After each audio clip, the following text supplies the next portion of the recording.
Thank you for this introduction. So that's exactly what we're going to be talking about. And the story starts that I got stolen from Aberdeen a year ago. I said it to you, actually, Ansa, before, and said you kind of stole yourself, which is partly true as well. So, why is this popping up? There we go. Cool, so let's get started. First of all, let's just start with the usual disclaimers. The first one would be that all views and opinions that are expressed in this talk are exclusively mine. They're not on behalf of any other company or any other people. So this is my own personal experience so far. And the third one is all background photos have been taken by me, and this is not me trying to brag. This is just basically that I'm not a pro photographer. So if you are, just excuse that, because all the photos basically were taken just on quite an old iPhone XS. So they're not the best, but the reason why I've incorporated them is because two of my main passions are cybersecurity and traveling. So I thought that I could just include both of these in this presentation. Cool. So moving forward, what we'll cover. We'll cover who am I? I'm still asking myself the same question every single day. How I got into security. That was definitely not a linear path. So I think this is the reason why I really want to cover that as well. Then we're just going to talk about what does a SOC analyst actually do on a daily basis, and we'll try, fingers crossed, to do some live demos. Hopefully all the technical issues that we experienced at the start, they're just the last issues of today. And then we're just going to talk about some tips for students as well, because I'm sure most of you actually are. Okay, so who am I? I'm basically a former ethical hacker at Scottish Business Resilience Centre. I'm also a former ethical hacking student. I've finished 2 years of the degree, so basically kind of left halfway. I'm currently a graduate apprentice security analyst at Quorum Cyber. And I'm also third year cybersecurity student at Napier, which is actually really good because that means that I'm studying full-time while I'm also working as a security analyst in the industry. Oh, full-time. It's intense, but it's really, really good. Then in cybersecurity, I love investigating anything that is malicious. This is where my interests really lie. So anything to do with anything malicious activity, malware, ransomware, throw anything at me. I love this stuff. When not learning anything security or IT related, I solo travel, I love nature, anything outdoors, so I like hiking, the most recent one is I like skydiving, and just generally I like to also be outside of the computer because it's important to detach our stuff because we spend obviously so much time in front of the computer. And here's my LinkedIn. If you ever want to connect or if you have any questions, then you're more than welcome to. And also Twitter, although I don't really use it. Cool, so moving forward, how I got into cybersecurity. So there's quite a lot to it, but let's just maybe start with the very first one that I started the lowest possible computing course in the college. That was, I can't remember, maybe level 4 or something. And then that obviously was not really enough to get a job, anything in IT related. So I remember that I had to, obviously just to live, I had to pick up any job, and I was a waitress at the time, waitress/barmaid, and basically I absolutely hated the job. I absolutely could not stand it, and that basically was what pushed me to do something with my life at the time. And so I remember taking holidays from work just to be able to learn. At the time it was actually web design, it later got technical. So I remember taking time off work just so I can learn some, obviously HTML, CSS, JavaScript, and so on. I remember also in my waitress pads, I would just be really drawing layouts of websites and so on, just so I can implement that when I'm actually off work. So thanks to that, I got into a web development apprenticeship that I absolutely did not have any qualifications for, but I did have the portfolio. So that was actually good. Then I then thought, well, I feel like I need some more education. So I then did agency web development in the college, and I did not enjoy it because I did not really learn that much. Basically, I felt like the year that I spent there, I could have been self-studying. I would have learned a lot more. So this is what basically made me not want to go to uni at the time. And I'm actually really glad, because if I had done my degree in web development, I would not be standing here. I would not be in cybersecurity. So then I was just obviously self-studying some web development stuff. And I kind of hit a wall, and I didn't know what to do later, because I kind of got bored with it. So I have done in the past also many retail jobs, as well as some administrative and client support. In one company I was actually there for 8 years in part-time work, plus I was obviously topping up with some other part-time work as well. And then, due to some circumstances in my life, I basically was like, yeah, I need to change. And I've been eyeing up the ethical hacking degree for quite a while. And I know that cybersecurity obviously involves so much. I'm really curious and I love to learn. And I get bored of stuff easily. So I thought, yes, this sounds like definitely something that I should be giving it a try. And I should be going into. So it was too late to apply for uni that year. So I just basically went traveling for a year. Then I went to uni, completed 2 years of the ethical hacking degree, and I absolutely loved it. Now I am a graduate apprentice as a cybersecurity analyst, and it's really amazing. I love this stuff. So now, SOC analyst. I personally, I don't really use TikTok, but someone shared it, so I thought this is actually quite relevant. So we'll actually test if the speakers work as well, because God knows.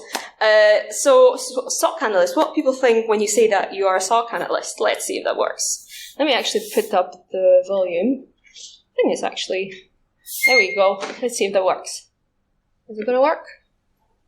Please don't let us down. Yes, it's not working. Wait, let's see. Is it not? I think it is. There we go, that is working now. But yes, basically this sound does not come through for some reason. Basically it's a guy saying, yeah, this is the SOCs, you know, this is the running SOCs, this is the SOCs with it. Yeah, because SOC analyst is not very descriptive, right? So there's obviously, before I started the job, I had absolutely no idea what a SOC analyst is. Obviously, I kind of knew, yeah, Security Operations Center is, you know, when you probably have some cyber threat alerts and stuff like that, but I wasn't too sure what that is. So let's move forward. So now, here we're just going to be talking about, now for real, okay, so what even is a SOC? So, SOC stands for Security Operations Center, as probably a lot of you will know. And, basically what we're doing is, of course, we are monitoring, detecting, we're, investigating, preventing various cyber threats 24 hours, 7 days a week.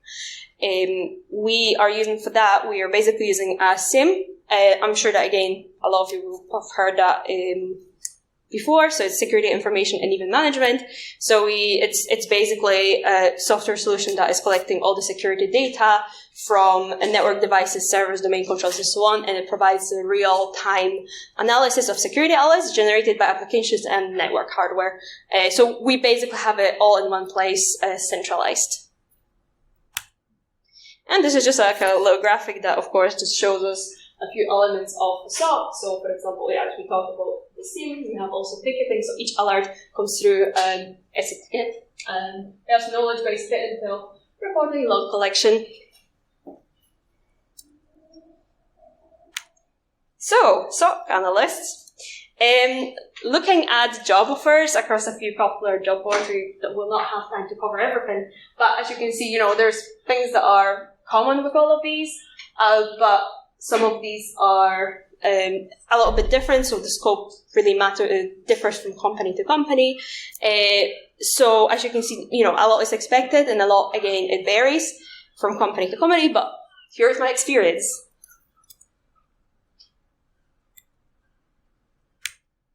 So what does a SOC analyst do from my personal experience? First of all, typically when you start a quorum, you will be ripping phishing emails apart, and this is very fun. So we'll cover that briefly. We'll not have time for demo or that, but we'll just cover the steps shortly. The main part, of course, is security alerts. That we'll just have a little brief demo of that as well. And then customer communication is a small part of the job, but you'll do it. So whenever you get alerts, you know, you have to handle it somehow. So it's either going to be benign, or you have to pass it on to the customer. You have to escalate it to IR, which is incident response. And of course, when the customer comes back to us, someone has to deal with it. Or if the customer has any questions as well, again, someone has to deal with it. So you would just be basically handling the customer's questions. Maybe they want they have some questions in general for the investigation and so on. So that's basically the customer communication here. So now, we're just going to talk about phishing email analysis and just a few steps. So first of all, you would analyze the subject line, content, date, and time of the email sent. You would obviously be looking, hey, is this a bit not weird? For example, when it comes to the time, it has been sent, like it looks like, for example, it's from your time zone, but it's 1 or 2 a.m. and so on. That's a bit bizarre. Then you would also check email address in various OSINT tools. You would then check email address domain. And are there any attachments and the URLs? If there are, then yes, analyze them in a sandbox environment. And of course, double check the content for any additional information like phone numbers and any other relevant data that might be there. So we are going to have a couple of examples. I don't know if you're able to see this. I'll probably zoom in because I know how annoying it is whenever you're at any talk that especially when you're at the back, you just can't see anything. So let's just zoom in. You able to see that better? Yes, I think all good. I think better. Okay, cool. So this is just an example of an email from Deborah. As you can see, the subject is NatWest mortgage offer, and it comes from LMS. That is strange, but dear sir or madam, well, that's a very generic greeting. Obviously, just have some stuff here, and we have a couple of links. But it just generally looks really weird because of the subject and the from. It's Deborah at that company, which doesn't have anything to do with mortgage, NatWest mortgage offer. And the links, again, that's basically the links being stripped from that. So it's the secure Mullins Tracy, whatever that is. It's basically just your typical phishing link. Again, you would just go and obviously have a check with that. Now, this is an interesting one. This is an email apparently for PayPal. From billing department of PayPal, apparently. They send you an invoice of £600, and then we have seller note.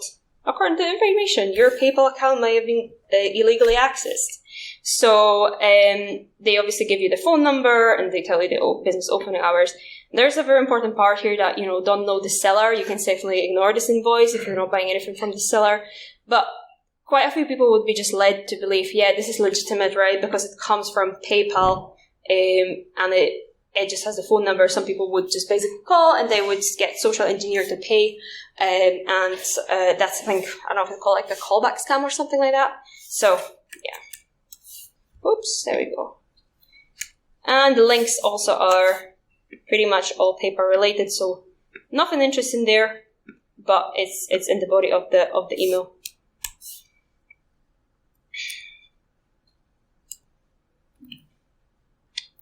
Now, moving forward to Microsoft Sentinel, so it's one of the tools that we use, is basically collects all the data from various sources, including like users, applications, servers, and so on. It just basically is on premises or in the cloud. It includes obviously built-in connectors for easy onboarding of various popular devices. And Log Analytics is a tool in Azure where we just basically edit and run log queries from data collected within the Azure Monitor logs. And we are doing that using KQL, which is custom query language, and it's a very powerful tool to basically explore that data and pull out things that we need from logs. And that obviously helps us then to identify various patterns, any anomalies, and so on. And KQL is kind of similar to SQL, but actually it's a lot easier. Or it can be.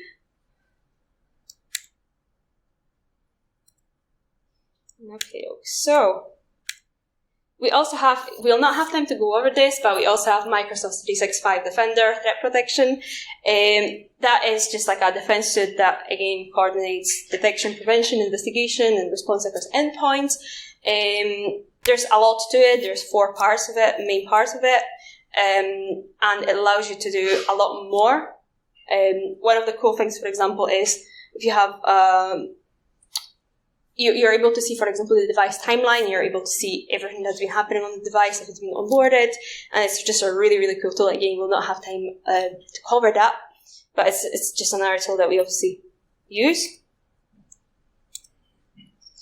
So, security alerts, demo time, there we go. So, let's just imagine the scenario.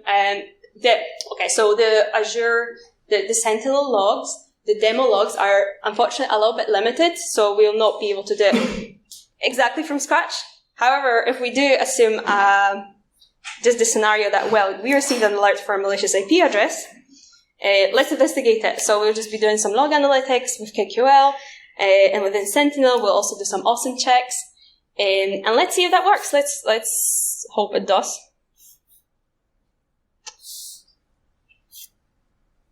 Let me see, why is it doing this?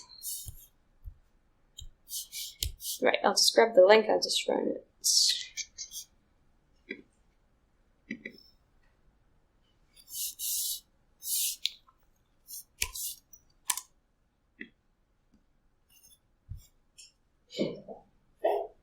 How's it going there? Perfect. Just trying to see if it's not too small. I might be able to zoom in. Let's see. That'll be probably better. Yes, there we go. Cool. So basically, that's our old Sentinel logs, and that's where we'll be just searching for the things that we need to search for. We have, if we expand this part, we can't see for some reason. I don't know, it's not doing that. But anyway, there's a part where you can just expand and see all the tables that are available. I'm not sure why it's not showing up, but it's basically here you'll be able, if you click here, you'll be able to see all the tables that are available. But it's not a big deal. What we can do, what we'll be doing, we'll be looking for the IP address. So, just to go back, where is this?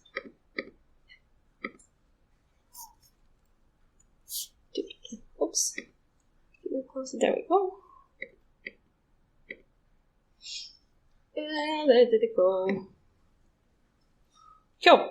So let me just quickly grab the IP address that we are going to investigate and have a look where the IP address actually is in the logs.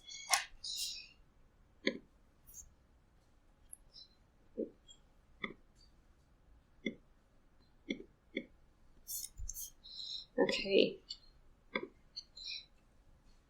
So, if we want to search, it's probably if you ever get to do log analytics in Sentinel, it's probably the number one query that you want to know is just searching for something and summarizing it by table. So basically, you search for an entity, be it a URL, be it a username, be it, again, a computer name, host name, and so on. And you just basically will have, it will output the tables where that entity is that you're searching for. So in that case, we would be search summarize. So I can't see, just double checking. Yes, I've done it. Let me just go back. Summarize by table. That's it, right? Yeah, all good, thanks. And we'll just run it.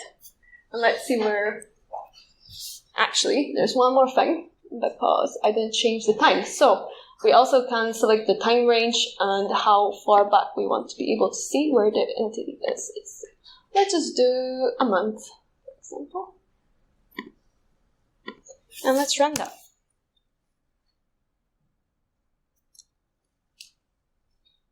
So, the IP address, the malicious IP address, as you can see, all these tables, and the VM connections, Azure Diagnostics, Azure Network Analytics, and so on. The one that, well, we could investigate all of them, but just for the purpose of this demo, we'll just have a look at VM connection.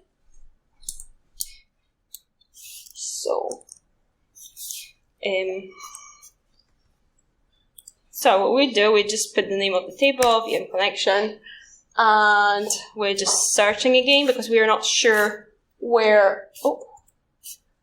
which column the IP address is going to be in. It's fine. Are you good at two? It's got a two. So. Oh, thank you. See, I didn't see that because it can. At the end. Thank you. Cool. So we've got one log which actually has that IP address. And we could expand it and we can see where that is. We could also see the name of the host and all the information here. But the thing that we can do now is we can, let's see, what I'm going to do, I'm going to duplicate screen. I just realized that would be a lot easier. So, we can start in our OSINT checks on the IP address. So first of all, what we would do is we would have a look at IP info, and we just check the IP address. So again, IP info is quite self-explanatory what it does. That it shows us the ASN and it shows us the geolocation and the range of the IP address and so on. So so we can see that this is a Chinese IP address. And we can see the geolocation. The next thing that we would check it in VirusTotal. Again, it's a really good tool to just check. You can check URLs there as well. There's IP addresses, domains, and so on, and see if it's been reported for being malicious according to various security vendors. So in this case, yes, it has been flagged as malicious by 666 security vendors. Yes, so it's basically we can also see here that it's been marked for malware and just being malicious. We can also explore the tabs, although I don't think there's anything interesting here. But VirusTotal is a cool tool. Just have a look at various stuff. There's community tab too. So the IP was carrying out to SSH brute force on 28th of September. Okay. Probably not that relevant now, maybe, because the IP could have been recycled since, but it's still, all this information that is available to you. Another awesome tool that we can actually look at is use IPDB. Has it been reported for any malicious activity before? And yes, actually, the confidence of abuse is 100%. It was found in our database, and you can actually see all the reports here, as well as when it actually was reported. And there's another couple of tools that we're just going to go over, is RiskIQ. When it loads. It's not loading just now, but let's just see Cisco Italo's intelligence tool. Again, we can look up domains, we can look up IP addresses here. RiskIQ actually loaded, so let's just go back to that. And let's just see what RiskIQ tells us about this IP address. So far it has neutral score, but let's see. But we can see that it's been blocked by third party, and it tells us why. So it tells us the indicator of possible malicious intent and threats flagged, command and control, and just gives us all this information. Also tells us all the other things that not a Tor, no open ports detected, not a proxy. It hosts a web server apparently as well. So the last check that we are going to do is Cisco Talos, and it actually it basically tells us that sender IP reputation is poor, but web reputation is unknown. It's not being added to any block class, and yeah, it just gives us a bunch of information here, but that's all we need for now. So another thing that we can also do, let's see here. We also have our hostname, just going back to the logs. What we can do, we can do the same thing like we did before, so we can search for the hosts, and we can also summarize it by table, and let's see where that host is.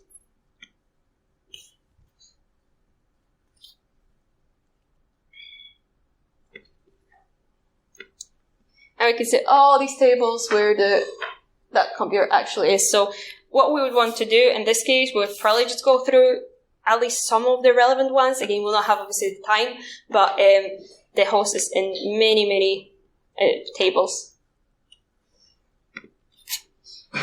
Cool. So let me just extend that so we can just go back to the slide, current slide, cool. Gone through that. So just to summarize as well, the awesome tools that we have used is IP info. We've used VirusTotal, we've used IPDB, we've used RiskIQ, we've used Cisco Talos Intelligence, and some malware that we would use for the previous phishing emails that we didn't have time to actually have a look at. It was URL scan, for example, if you just want to run any domains or any malicious domains, and you'll be able to get like a screenshot of it there, and you'll be able to see the classification, a lot more information about as well, and email rep as well, and API void email reputation check to check the reputation of the email. So that's, again, quite self-explanatory. And moving on to the last but not least, tips for students. If there's number one thing that I would always say to anyone is scary is good, go to scary. The scary things are typically the things that you learn the most from, and getting out of your comfort zone is, again, as cliche as it might sound, that's where you grow the most. So always just do things that, you terrify you. So it's just really good for your self-development and for your confidence in the long run, and just for learning a lot. Be proactive, and again, in any sort of way, in any aspect of your life, just especially when job hunting, don't be afraid to reach out to any potential employers, even if they don't have any jobs advertised. Just always be proactive, not just sit there and wait for things being done for you. Just always go out there, and that's basically another advice I would give. Soft skills matter, such as, again, communication skills, confidence, and enthusiasm, and positivity, and engaging with others as well. Of course, effective communication is super important, because you want to be able to articulate technical concepts to a lot of people, to non-technical stakeholders, to less technical clients, and colleagues as well sometimes. So clear communication just basically helps to prevent confusion, right? And it reduces risks, as well as it increases security and overall. Another thing as well is attention to detail is crucial. So again, it's essential, because you need to be very careful and pay attention to the details, because even the smallest mistake can lead to a significant data breach. So attention to detail is definitely very important here. As well as writing skills, again, you want to be able to communicate your technical findings to a wide range of people. And if your writing skills are not really that good, then again, it doesn't come across as professional. And again, if there's some sort of condition, of course, that, I do understand that people have for writing, but I'm sure there are some tools as well that can help. So writing skills really do matter. As much as I know it might sound quite boring, but they are really important in many, many cybersecurity jobs. And conferences, events, just generally build your network. I found myself that people in cybersecurity, a lot of them are just really supportive, and I found great friends, even though I've been in the industry for less than a year. And really, just all those events, conferences, and people that you meet, they'll just be a really great support network for you. But having said that as well, of course, also take breaks and detach to restop, because professional burnout is very real. Okay, so it is important to just have something that is not involving cybersecurity, where you can just go and rest up and completely detach from all this stuff. I found that breaks really do help, both with studying, both with work, and with everything. We all need breaks. Cool. I'm not sure, but have we got time for questions? 2 minutes. 2 minutes. But since it started late, there's people wanting to gather. Cool. No. There's people waiting at the junction. That's fine. So I guess we have time for maybe one question, a very short one. A small one for 1 minute. Yeah.